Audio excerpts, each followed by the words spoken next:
guys, welcome to the part 3 of the volcanoes. If you haven't yet watched part 1 and part 2, check out the description below. Now in this part, I'll tell you about the effects of volcanoes. So you'll be shocked to know that there are more constructive effects than the destructive effects of volcanoes, and also the volcanoes are known as the constructive forces. So the first constructive effects are the formation of landforms. There are a huge variety of landforms which are formed. There can be formation of landforms on the Earth's crust or in the interior of the Earth. The landforms which are formed on the Earth's crust by the solidification and cooling down of lava is known as the extrusive landforms, whereas the landforms which are formed in the interior of the Earth by the solidification and cooling of magma is known as the intrusive landforms. Now we'll talk about the extrusive landforms because they are helpful for us. Now in extrusive landforms there are volcanic plateaus which come first. Basically, they are the plateaus formed by the solidification of volcanic material. Example of the volcanic plateau is the peninsula of India itself. The northern and the western Deccan is an example of the lava plateau. Next comes the volcanic plains. They are the plains formed by the solidification of magma. Then there are the volcanic mountains. The material which the mountain ejects, the volcano ejects. Some of them are known as pyroclasts. They are the solid rock-like materials which are ejected by the volcanoes. By these materials and the one which I explained in part 2, the dust and the lapilli, these mountains are formed. The next landform formed by the volcanic eruption is the Caldera Lake. It's a very beautiful site in USA. There is a Caldera Lake known as the Crater Lake. This crater lake is 10 kilometers wide and it is the deepest lake in USA. But what is Caldera Lake? Caldera lakes are formed when the summit itself blows because of the repeated volcanic eruptions. These happen because the magma chamber is no longer able to supply enough magma so as to maintain the pressure, and as a result a depression is formed, and in this depression when rain falls a lake is formed, and this is known as the Caldera Lake. Next are the hot springs. Hot springs are formed when the water comes around the magma chamber and gets heated up.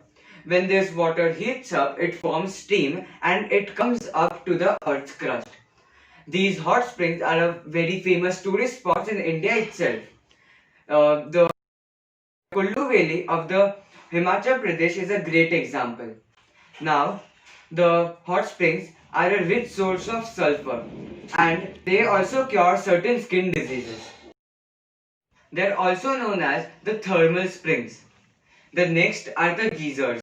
The geysers are the fountain of steam and hot water. These are formed when the water comes in contact with hot volcanic rocks. The example of this is the Old Faithful geyser in the USA. Its temperature at the vent was measured 95.6 degrees Celsius and it attracts tourists from all over the world. There are certain other constructive effects of volcanoes also. The first one being that the lava's ash which is deposited in the mountain, when it breaks down, it provides many essential nutrients. The second being that the places which have a lot of heat which is generated due to the volcano have high potential for the geothermal energy and thus to produce electricity by it.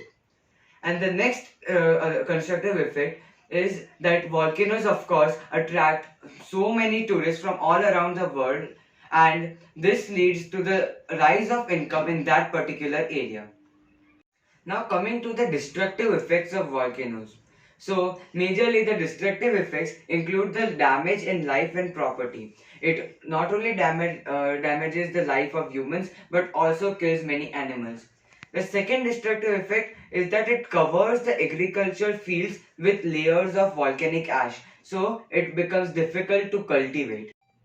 Also, the lava with it brings a lot of steam which causes floods, and that also results in the damage of life and property.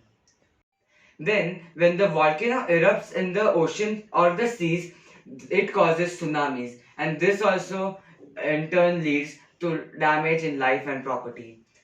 Also, the volcano erupts lava, and with lava, it also erupts many gases which are poisonous. It emits sulfur dioxide, hydrogen sulfide, and nitrogen dioxide also. So, this causes global warming and leads to ozone layer depletion, which in turn leads to the global rise in our Earth's temperature.